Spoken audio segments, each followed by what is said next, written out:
Ukoliko ste ljubitelj pasa, onda Limanski park pravi mali raj za vas, jer se upravo na ovom mestu održava izložba preslatkih pasa mešanaca. A ako vam se neki dopadne, možete ga odmah udomiti, ali na kraju krajeva, kako i ne biste, pa preslatki su, ko im ne bi odoleo.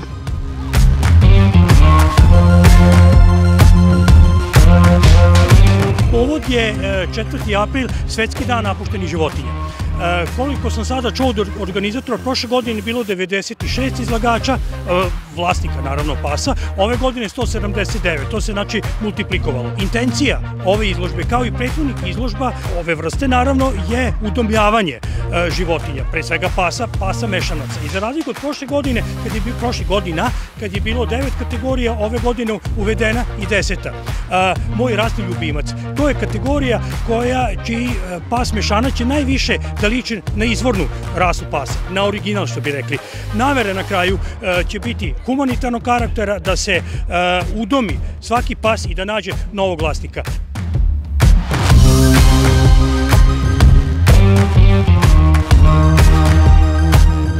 Ćao mi, kako se provodiš na ovoj izložbi? Are you ready for the show? In which category will your dog... Like the black one and the breed one. So there are like 2 categories. Is he or she prepared? Girl. What is her name? Moana. Moana. Is Moana ready for the show? I hope so.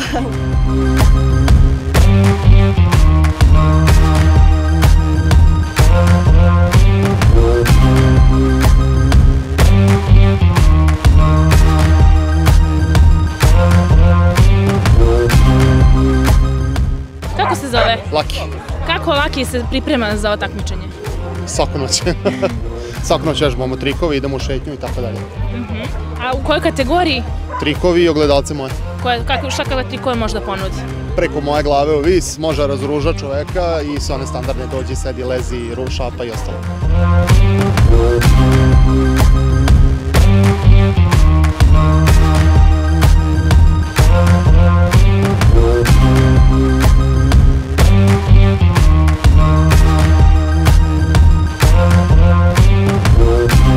U kojoj kategoriji se takmiči Đole? 10 kategorija za psi koji najviše liče na rasnice. Đole je se pripremio za takmičenje. Đole? Ja mislim da će biti najbolje. Hoćeš?